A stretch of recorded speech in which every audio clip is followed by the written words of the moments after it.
안녕하세요 여러분, 썸머입니다. 제가 벌써 여기 이민 온 지 4년하고도 반이 지났더라고요. 그래서 제가 그동안의 이민 생활을 제가 어떻게 지내왔는지, 어떻게 살고 있는지에 대한 좀 더 구체적인 영상이 되지 않을까라는 생각이 들어요. 저는 4년 반 전에 미국에 왔고요. 당시에는 이제 학생으로 왔어요. 그래서 저는 잠깐 단기간 이제 영어 공부하고 20대 후반에 약간 공부 겸 노는 겸 해서 하려고 사실 왔다가 지금 이제 남편을 만나고 정착해서 여기에 살게까지 됐는데, 저의 지난 이민 4년 반을 되돌려보면 되게 짧은 기간인 것 같은데 너무 많은 일들이 일어났어서 하나하나 사건을 다 따져보면 되게 오랜 기간인 것 같이 느껴지는 굉장히 신기한 기분이에요. 그래서 오늘 이렇게 아이스 아메리카노를 마시면서 4년 반 동안 미국에서 제가 어떻게 살아왔는지, 그리고 어떤 점이 인간으로서 달라졌는지, 그런 점들을 좀 이야기를 해보고 싶어요. 크게 나누자면 음식하고 영어하고 커리어에 대한 얘기가 좀 될 것 같은데요. 첫 번째로 음식, 미칠 것 같아요. 한국 음식이 계속 괴로워요. 저는 한국에 있을 때 사실 한식에 대한 별로 애정이 없었어요. 김치 같은 거 반찬 상에 있어도 김치 별로 좋아하지도 않았고 절대 먹지도 않았고, 나 매운 거 별로 안 좋아해 이러면서 안 좋아했고, 미국을 오기 전에도 굉장히 이제 다양한 나라를 여행을 많이 다녔는데 그때마다 저는 고추장이랑 라면 싸우는 사람들이 정말 이해가 안 갔어요. 이제 패키지 여행 같은 거 하면 중간에 한국 음식점 가잖아요. 그게 정말 너무 싫었거든요. 도대체 왜 여기까지 와서 난 한국 음식을 먹어야 되는 거지? 한국 음식 별로 생각도 안 나는데 이러면서 20대 그때만 해도 나는 절대 해외 나가서도 한국 음식 안 먹고 잘 살 수 있을 사람이라고 저는 생각했어요. 미국 와서 한 2년까지 그랬어요. 버거 너무 맛있고 피자 너무 맛있고 짜고 달고 이런 음식을 좋아했기 때문에 파스타 맨날 먹을 수 있고 너무 좋았어요. 근데 한 2년 반? 3년째 되는 그 시기부터 여러분들도 오늘 뭐 먹을까 하면 먹고 싶은 걸 생각하잖아요. 1, 2년 전부터 지금까지 어떠냐면요, 먹고 싶은 음식을 생각하면 전 한국 음식만 생각나요. 대체적으로 약간 매콤한 거, 육개장, 닭갈비, 김치찌개, 된장찌개, 찜닭, 떡볶이 등등 이런 것들이 땡기지, 요즘에는 절대 파스타 너무 먹고 싶다, 버거가 너무 땡긴다, 멕시칸 음식 전혀 진짜 1도 안 땡겨요. 지금은 저희 집에 있잖아요, 이렇게 큰 걸로 정말 집에 김치가 떨어질 날이 없어요. 냉장고에 딴 건 없어도 김치는 꼭 있어야 돼. 정말 제가 외국 살면서 더더욱 느끼지만 일식, 중식, 이탈리아, 프랑스 음식, 남미 음식 다 필요 없어. 한식 최고. 김치뿐만이 아니라 정말 무슨 장이면 장별로 종류별로 다 냉장고에 있고, 지난 겨울에 제 남동생이 뉴욕 저희 집에 놀러 왔다가 냉장고 보더니 깜짝 놀랐어요. 누나는 역시 아무리 숨기려 해도 누나는 뼛속까지 된장이었어 라고 하는데, 정말 그런 것 같아요. 뼛속까지 된장이었나 봐요. 뼛속까지 된장이었는데 그 된장이 지금 표출된 건지, 아니면 그냥 이 한국을 그리워하는 그 마음이 무의식 중에 입맛으로 표현이 되는 건지, 아니면 둘 다인지는 잘 모르겠지만 어쨌든 저는 제 스스로가 너무 신기해요. 나는 김치 없이 밥 없이 잘 살 수 있는 사람인 줄 알았어. 아니더라고요. 난 역시 한국인이야. 두 번째는 영어. 정말 부끄럽지만 사실 미국 와서 영어가 진짜 많이 안 늘었어요. 되게 많은 분들이 말해요. 저 이민 가려고 하는데 이민 가면 영어 많이 늘 수 있겠죠? 썸머님이 미국 가서 영어 얼마나 느셨나요? 어학연수 몇 달 하면 영어 어느 정도 늘 수 있나요? 이런 질문 진짜 많이 오는데요. 저 진짜 솔직하게 말할게요. 저 한국에 있을 때 영어 공부를 제일 많이 했고 영어 실력도 제일 많이 늘었고, 미국에 와서 지금도 영어가 너무 부족해서 공부를 해야 되는데 솔직히 말해서 살기 너무 바빠요 여러분. 지금 미국 와서 영어 책 잡고 영어 공부하는 거, 차라리 한국에서는 내가 앞으로 미국에 가서 어디에 가서 살 거야, 아니면 공부를 할 거야, 이런 목표라도 있으니까 짬내서라도 공부를 하잖아요. 막상 여기에 오니까 굳이 그렇게 엄청 잘하지 않더라도 어쨌든 내가 의사소통에 큰 무리 없이 지장 없이 사라지니까 딱히 그런 동기부여도 안 받고, 그리고 일단 먹고 살기가 너무 바쁘다 보니까 앉아서 책 잡고 이럴 시간이 없어요. 시간이 없다고요. 아시겠어요? 제가 방금 나는 책 잡고 이렇게 영어 공부할 시간도 없고 그런 약간 동기부여도 안 생긴다고 말씀드렸는데, 그래서 저는 어떻게 영어 공부를 하냐면 한국에서부터 지금까지도 전화 영어, 그것도 엄청 자주 하지는 않아요. 그 이제 땡길 때. 왜냐면 튜터링이라는 업체하고 몇 번 이제 콜라보 영상을 찍었기 때문에 운영자님, 관계자님, 관리자님이 저한테 이제 따로 액세스할 수 있는 이런 아이디랑 로그인을 주셔서 전 그냥 생각날 때마다 그냥 한 번이고 두 번이고 그냥 아무 때나 할 수 있거든요, 사실. 그래서 그런 찬스로, 근데도 불구하고 사실 이렇게 많이 하게 되지는 않더라고요. 생각나거나 시간 날 때마다 항상 그냥 전화 영어를 해요. 그래서 피드백도 받고 해야지. 안 그러면 정말로 여러분, 오히려 한국에 있을 때는 그런 막연한 불안감? 내가 이 정도 영어 실력 가지고 외국 가서 살 수 있을까? 이런 것 때문에라도 되게 열심히 하게 되는데, 여기 막상 오고 나면 사실 사라지거든요. 그러다 보니까 약간 좀 게을러지고, 이거는 아마 외국 사시는 분들이라면 좀 많이 공감하실 것 같아요. 제가 지금 미국인 남편과 살지만 뭐 남편이 미국인이라고 해서 저를 붙잡고 이렇게 튜터링처럼 대화하는데 하나하나 너 이거 틀렸어, 너 이렇게 말해야 돼, 발음은 이거 틀렸어, 이렇게 다 피드백 해주는 게 아니잖아요. 영어 선생님이 아니잖아요. 그리고 남편이랑 맨날 똑같은 하는 얘기 다 똑같으니까. 외국인 남편이 있다고 해서 영어 실력이 느는 건 아니고 약간 주워 듣는 단어 같은 것들, 그런 것들이 더 넓어지는 거지. 사실 그런 영어 실력을 늘리려면 내가 공부를 해야 되는 건 맞아요. 그러니까 한국에서도 똑같아요. 한국에서도 뭐 미드로 영어 공부를 하든 뭐 학원을 가든 내가 배웠던 문장하고 단어 이런 것들은 내가 입 밖으로 연습하지 않으면 사실 절대 기억이 안 나거든요. 그래서 뭔가 조금 더 전문적으로 하나하나 피드백 해주실 수 있는 전화 영어를 정말 애용했었고, 튜터링은 지금까지도 저도 애용을 하는 게, 뭐 돈을 더 내더라도 더 괜찮은 게 있으면 저도 다른 걸로 하겠는데 정말 잘 되어 있어요. 일단 주제도 굉장히 버라이어티하고 지루할 틈이 없다고 해야 되나? 왜냐면 저 같은 경우는 똑같은 거 계속하면 금방 되게 오래 못하는 스타일이거든요. 고등학교를 같이 나온 친구가 어느 날 저한테 연락이 왔는데, 자기가 캐나다에 잡 오퍼가 생겨서 6개월 후에 캐나다에 가게 생겼는데 자기가 영어가 너무 부족해서 너무 걱정이다, 발등에 불이 떨어져서 유튜브에 막 영어 공부 검색을 했는데 저를 찾았다는 거예요. 그러면서 막 저보고 단기간에 영어 회화를 진짜 빨리 향상시킬 수 있는 그런 팁이 없냐, 저한테 그런 거야. 왜냐면 그 친구도 알거든, 얼마나 학교 다닐 때 영어 실력이 형편없었으며 얼마나 거의 벼락치기처럼 영어 회화를 막 혼자 해가지고 여기 미국에 와서 이러고 사는 걸 걔가 알잖아요. 그러니까 너 어떻게 한국에서 영어 공부했냐? 난 그냥 영상에서 말한 그대로야. 그냥 뭐 미드 보고 일방방 같은 거 팟캐스트 듣고 전화 영어로 연습을 진짜 많이 했다. 그랬더니 안 그래도 자기도 제 걸 보고 튜터링에 가입을 했다는 거죠. 1년치. 되게 열심히 하고 있다고 막 자랑하더라고. 그래서 1년치를 다 결제했어. 너 물론 할인은 받아서 결제했겠지? 했더니 그 할인이 어딨냐는 거예요. 제가 옛날에 콜라보했던 그때 이후로 지금까지도 계속 그 할인 코드가 유효하거든요. 내가 그래서 그 친구한테 야, 너 그거 썸머 코드로 할인 받아서 해야지, 돈이 얼만데, 너 빨리 환불하고 다시 하라고 그랬는데, 몰라 이 친구 어떻게 됐는지 그렇게 했는지는 모르겠는데, 저 여태까지 그 썸머 쿠폰이 할인 쿠폰인 줄 알고 지금까지 주변에도 그렇고 저희 가족들한테도 그렇고 제 거 써가지고 할인받을 수 있다고 막 엄청 잘난 척했는데, 지금 뭔가 편집하면서 느낌이 싸해가지고 알아보니까 무료 테스트하고 무료 수강권이더라고요. 할인이 아니라. 근데 왜 아무도 여태까지 말 안 해줬어? 나 어떻게 너무 창피해. 마치 내 덕분에 할인 받을 수 있을 것처럼 막 얘기하고 다녔는데, 어쨌든 무료 수강권도 할인 아니에요? 돈 아끼는 거 맞죠? 그쵸? 여러분도 썸머 무료 수강권 많이 이용하세요. 화이팅! 여러분들도 그래서 이민하시려고 하시는 분들, 미국 오면 당연히 자연스럽게 늘겠지, 미국 오면 공부해지겠지. 미국 와서 공부하려면 한국에서의 그 동기부여 내 생각엔 최소 5배 이상이 더 필요해.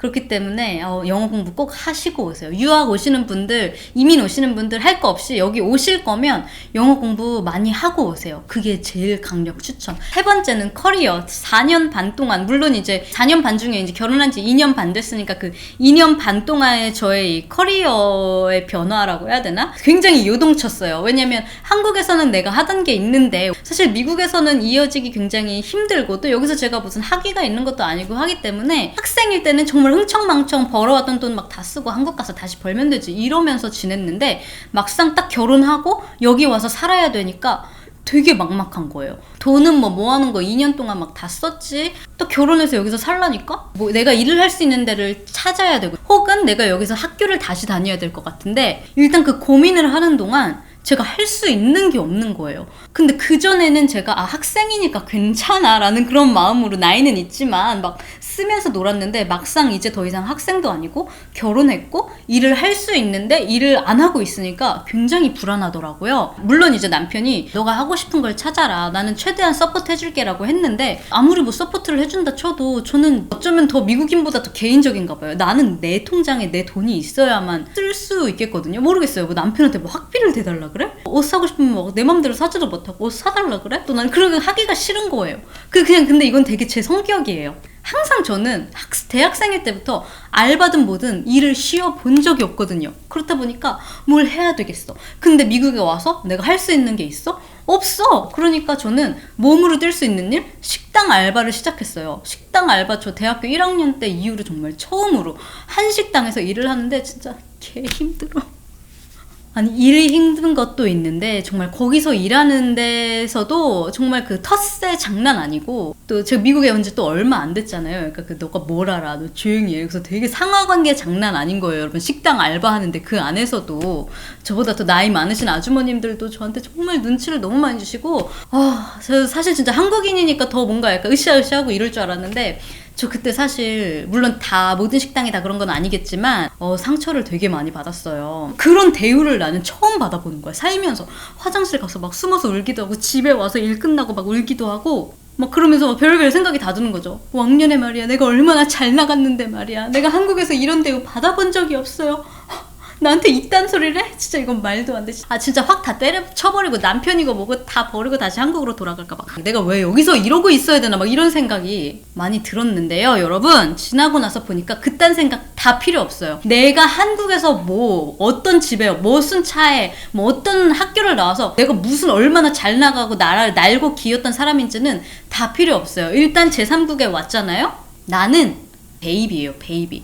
여기 와서는 한국에서 어쩌고 저쩌고 그런 옛날 추억 회상만 해봤자 그냥 시간 낭비더라고요. 뭐 왕년이 밥 먹여주는 것도 아니고, 그래서 정말 그때 당시에 심적으로 되게 몸도 힘들었지만 심적으로도 굉장히 많이 힘들었는데 어쨌든 저쨌든 간에 지금 내가 당장 할 수 있는 일은 식당에서 몸으로 때우는 일밖에 없는 거예요. 뭐 이거 아니면 그냥 집에 앉아서 내가 뭐 할 수 있는 일 있을까 이러면서 뭐 찾아보면서, 솔직히 그러면 더 허송세월 보낼 것 같아. 이런 고된 일을 내가 사람이 더 해야지, 내가 이거 다 빨리 때려치고 더 뭔가 빨리 다른 일을 찾아야겠다라는 그런 열정이라도 좀 생기잖아요. 그래서 돈을 일단 어느 정도 빨리 벌어놓고 내가 집에 앉아서 뭐 다른 일을 생각하는 동안에 내가 쓸 돈을 마련해 놓던가 아니면 뭐 학교를 다니는데 학비에 보태던가 해야겠다라는 생각이 들어서 진짜 오기로 도끼로 서빙도 하고 접시도 닦고 쓰리잡까지 뛰면서 그렇게 돈을 벌었어요. 그러던 와중에 이제 같이 일하시던 분께서 아시는 분이 이런 메이크업라고 말하는 순간 카메라 배터리가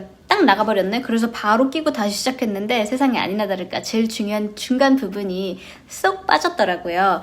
그래서 어쨌든 아르바이트 같이 하시던 분께서 제가 한국에서 뭐 이런 메이크업 학원도 다녔고 이런 쪽으로 일도 했다는 걸 아시고 난 후에 너 그러면 이 사람한테 한번 연락해봐라. 내가 아는 사람인데 뉴욕에서 되게 큰 웨딩 회사에서 일을 한다. 그래서 그분을 통해서 대표님을 연결받았고, 여기가 되게 뉴욕에서 이제 한인분이 하시는 데예요. 꽤 큰 뭐 웨딩 드레스, 메이크업 그리고 헤어 이렇게 하는 데인데, 여기에 이제 인터뷰 면접을 보고 저 메이크업 하시는 것도 대표님이 보시고 이제 같이 일해도 되겠다 하셔서 거기서도 일을 시작하게 됐어요. 근데 사실 그때도 약간 좀 불분명했거든요. 내가 이것만을 풀타임으로 하고 싶은지 아니면 또 다른 거를 하고 싶은지 몰랐기 때문에 계속 이제 일을 여러 개를 같이 병행하던 때였어요.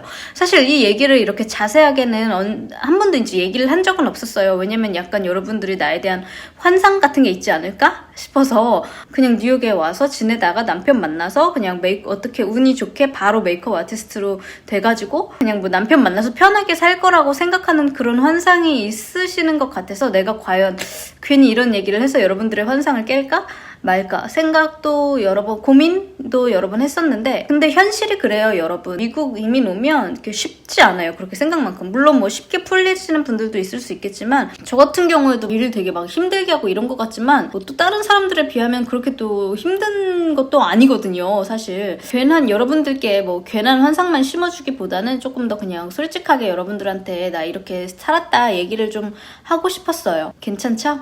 근데 이제 거기서 웨딩 메이크업을 하다가 보니 제가 또 이제 욕심이 생기는 거예요. 이제 뉴욕에 사니까 이런 패션 촬영이나 화보 촬영 같은 게 굉장히 많잖아요. 그것도 굉장히 다양한 인종의 다양한 스타일을 내가 해볼 수 있는 기회라고 생각했어요. 제가 뉴욕에 산다는 것 자체가, 또 메이크업 하는 것도 좋아하고, 그래서 또 고민을 제가 했던 게, 제가 한국에서도 전공은 경영 전공이었지만 메이크업을 너무너무 하고 싶어서 메이크업 학원을 따로 대학생 때 돈 주고 다니면서 전문가 과정을 수료를 했거든요. 일부에서는 하면서 배우면 된다, 굳이 학원 안 다녀도 돼, 뭐하러 또 돈을 들여서 뉴욕에서 학원을 다니냐 하셨는데, 저는 그냥 돈 주고 다시 여기서 뉴욕에서 또 메이크업 학원을 다녔어요. 왜냐면 뉴욕에 있는 학원이다 보니까 강사진들도 되게 빵빵하고, 또 그분들하고 네트워킹 할 수 있는 기회도 되고, 또 학생들도 굉장히 다양한 인종들이 학원비만 내면 이렇게 막 연습을 해볼 수 있는 그런 기회잖아요.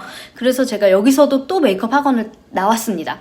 정말 잘했던 선택인 것 같아요. 그 부분엔 전혀 후회가 없고, 그렇게 해서 정말 막 여러 가지 일, 이것도 해보고 저것도 해보고 막 같이 하고 하면서 지금은 이제 유튜브하고 메이크업 이제 두 개를 같이 병행하면서 살고 있는 거예요. 근데 이렇게 보면 두 개 다 제가 좋아하는 일이고 하고 싶어서 하는 일들이기 때문에 굉장히 감사한 것 같아요. 네. 식당에서 서빙하면서 접시 닦으면서 메이크업 주말에 또 하면서 거의 쓰리잡 포잡 막 이렇게 했어요. 근데 사실 어떻게 보면 정말 솔직히 이렇게까지는 안 했어도 됐을 수 있는데, 그냥 제 마음 자체가 뭔가 불안정한 거예요. 내가 정말 풀타임으로 메이크업 아티스트를 하고 싶은지도 잘 모르겠고, 학교를 그럼 다시 갈까? 이것도 잘 모르겠고, 무슨 일을 해야 될지 잘 모르겠으니까 그냥 그게 불안정하니까 그거를 저는 돈을 벌면서 막 때웠던 것 같아요. 정말 고생을 사서 한 스타일이죠. 그렇게 하다가 이제 그 즈음에 이제 유튜브도 시작했고, 유튜브 같은 경우에는 저의 이제 목표 수입이 있었어요. 그래서 항상 남편한테도 내가 유튜브로 이 정도 수입을 매달 받게 되면 난 다른 일 다 그만둔다. 다른 일 다 그만두고 그때 유튜브에 매진하겠다 했는데, 지금은 제가 그 목표했던 수입을 받고 있어서 지금은 어쨌든 유튜브에 매진을 하고 있는 게 지금 이민하고 4.5년 후에 지금 현 상황이고요. 모르겠어요. 아마 유튜브를 하지 않았더라면 아마 그때 뭐 번 돈으로 학교를 지금쯤 가지 않았을까라는 생각이 들어요. 왜냐면 지금 또 제가 막 배우고 싶은 게 또 있거든요. 물론 지금 가도 돼요. 유튜브 하면서 가도 되는데 지금 약간 좀 홀드를 하고 있거든요. 그래서 어쨌든 여기까지가 지금 제 인생이에요. 이민 4.5년 차의 인생. 근데 참 인생이 되게 재밌어요. 내가 그렇게 막 일을 미친 듯이 하면서 상처도 많이 받고 고생도 했지만 배운 것도 굉장히 많고 동기부여도 되게 많이 받았어요. 내가 어떻게든 이 일 말고 다른 일로 내가 성공하고 말겠다는 그런 동기부여 되게 많이 받았고, 또 어떻게 보면 이민 선배들, 먼저 이민 오셔서 뭐 사업을 하셨던 뭐 어떤 회사를 다니시면서든, 특히 예전에는 더욱더 한국인이 별로 없었잖아요, 미국에. 그런 시기에 오셔서 여기 자리 잡으신 이민 1세대이신 분들을 보는 이런 관점이 굉장히 리스펙트하게 되었어요. 그래서 굉장히 그런 분들 존경스럽고 굉장히 대단하다고 느껴지고, 한국에 있을 때는 사실 뭐 미국 살면 다 좋을 줄 알았는데 막상 와서 제가 보니까 뒤집다리 고생을 해야 되잖아요. 그래서 이런 고생을 해보니까, 물론 그분들의 고생에 비하면 정말 아무것도 아니겠지만, 그래서 더 지금 굉장히 대단하다, 그런 분들 정말 존중받아야 된다라는 생각이 들더라고요. 그래서 이렇게 제가 이렇게 미국 살면서 입맛도 바뀌었고, 영어 공부에 대한 얘기도 살짝 해드렸고, 커리어에 대한 이 변화 과정도 정말 사실 살짝 얘기해드린 거예요. 그래서 살짝 말씀을 드려봤는데, 어쨌든 결론적으로 4.5년 후 지금 저는 뭐랄까, 나이가 30대이지만 30대 나이에 인생 세컨드 라운드? 인생의 두 번째 라운드에 진입한 느낌이랄까요? 왜냐면 어떤 사물이나 사람을 볼 때, 그리고 다른 사람의 생각을 들을 때 등등 되게 많이 다양한 인종들과 굉장히 다양한 사람들과 섞여서 살다 보니까 마음가짐이 굉장히 많이 바뀌게 된 것 같아요. 오히려 한국에 살 때보다 남의 의식은 덜 하면서 다른 사람의 의견과 개성은 더 존중해 줄 수 있는 그런 마인드로 굉장히 많이 바뀐 것 같아요. 그리고 뭔가 좀 더 오픈 마인드가 된 것 같다는 느낌이 들고요. 제가 아까도 말씀드렸지만 내가 몇 살이든 한국에서 내가 뭘 했든 뭐 어떤 사람이었던 간에 저는 어쨌든 아직도 미국에서는 4살밖에 안 된 베이비잖아요. 그렇기 때문에 항상 뭔가 배울 점, 새로운 점들이 굉장히 많고, 물론 힘든 점들도 분명히 있지만 되게 많이 배우면서 사는 것 같다는 생각이 들어서 만족하면서 행복하게 살고 있습니다. 앞으로 더 재밌고 많이 배우면서 살고 싶고요. 어쨌든 내년이 될지 뭐 몇 년 후가 될지 모르겠지만 이렇게 가끔 여러분들에게 저의 인생 업데이트를 조금씩 해드리면서 저의 삶을 좀 공유하고 싶다는 생각이 드네요. 아무튼 오랜만에 이런 시간 가져봤습니다, 여러분. 그럼 안녕.